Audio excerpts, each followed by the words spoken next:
नमस्कार, आपण पाहत आहात लोकहित लाईव्ह न्यूज चॅनल, आवाज सर्वसामान्य जनतेचा।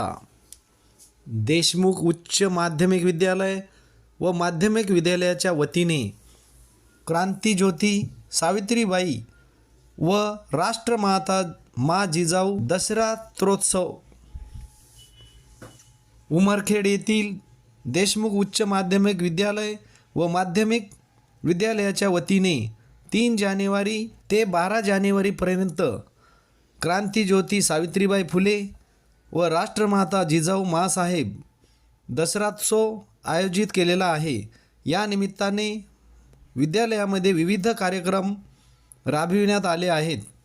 दिनांक 8 जानेवारी रोजी उमरखेड तालुक्यातील सर्व पत्रकारांचा विद्यालयाच्या अध्यक्षा सरोजताई देशमुख व नंदकिशोर देशमुख यांचे हस्ते पुष्पगुच्छ व भेट देऊन सन्मान करण्यात आला। या कार्यक्रमाला सर्व पत्रकार बंधू, शिक्षक, शिक्षिका, विद्यार्थी, विद्यार्थिनी उपस्थित होते। या कार्यक्रमाचे सूत्रसंचालन भगत सर यांनी केले तर आभार प्रदर्शन मुतळे सर यांनी केले। सगळ्या पत्रकार संघातील सगळेच पत्रकार संघाचे अध्यक्ष, कोषाध्यक्ष, सचिव, सहसचिव आणि माझे सगळेच इथे जमलेले पत्रकार बंधू व आम्हाला वेळोवेळी मार्गदर्शन करणारे आमचे मार्गदर्शक, ज्यांना आम्ही सगळा परिवारच भाऊ म्हणतो, असे आमचे सुधाकर भाऊ वानखेडे आणि नेहमीच माझ्यासोबत सामाजिक कार्यामध्ये तत्पर असणारे आमचे बंधू दिनेश भाऊ रावते, ज्यांनी प्रियदर्शिनी इंदिरा गांधी शिक्षण संस्थेचं वटवृक्षामध्ये रूपांतर केलं आणि नेहमीच माझ्या पंखांना बहुत प्रोग्राम असतो आणि या 9 दिवसामध्ये आपण वेगवेगळ्या महानायकांची जयंती साजरी करतो व समाजात काम करणारे जे तडफदार अन्यायाविरुद्ध काम करत असतात त्यांचा आपण याचे औचित्य साधून सत्कार करत असतो।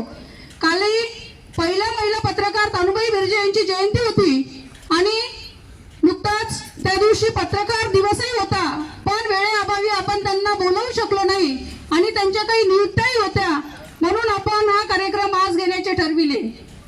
आणि तुम्हाला माहिती असेल की लोकशाहीचा जर चौथा स्तंभ कोणी असेल तर ते आपले पत्रकार बंधू असतात।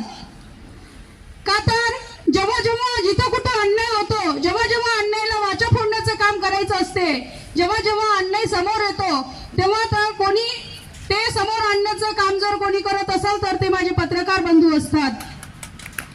निश्चितच शासन प्रशासन असतं, पण जोपर्यंत अन्याय समोर येत नाही तोपर्यंत त्याला वाचा फुटत नाही। तुम्हाला माहिती आहे, आपण म्हणतो की पोलीस बांधवांना काम करताना कुठलाही वेळ काळ नसतो, पण मी जेव्हा महाराष्ट्रभर फिरत असतो, जेव्हा सगळेच काम बघत असतो, तेव्हा आवर्जून माझ्या निदर्शनास येतं की खरोखर पत्रकार बंधूचे एक वेळ आहेत की त्यांना कुठल्याही वेळेचं बंधन नसते। जेव्हा कुठं जी कुठली घटना होईल तिथे सगळ्यात आधी जर कोणी पोहोचण्याचं काम करतात तर ते माझे पत्रकार बंधू करतात आणि ह्या पत्रकार बंधूंचा आपण कुठंतरी त्यांचा सत्कार केला पाहिजे, सन्मान केला पाहिजे।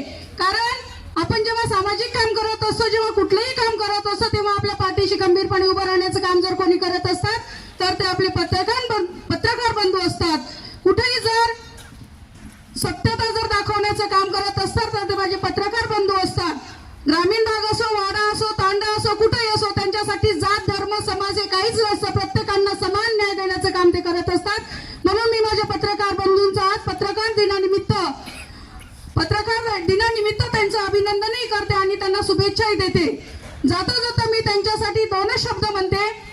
शब्दांनी करतो प्रहार, शब्दांनी करतो प्रहार, धाडशी झुंजार, शब्दांनी करतो प्रहार, धाडशी झुंजार, समाज सुधारणा हाच निर्धार, समाज सुधारणा हाच निर्धार, विचारात बळ शब्दांनी धार, विचारात बळ शब्दांनी धार, सुरक्षित समाजाचा तोच शिल्पकार, सुरक्षित समाजाचा तोच शिल्पकार, झेप गरुडाची नजर सोबवार, झेप गरुडाची नजर सोबवार, असल्याचा करतो संवार, हाती लेखणी तलवार, हाती लेखणी तलवार।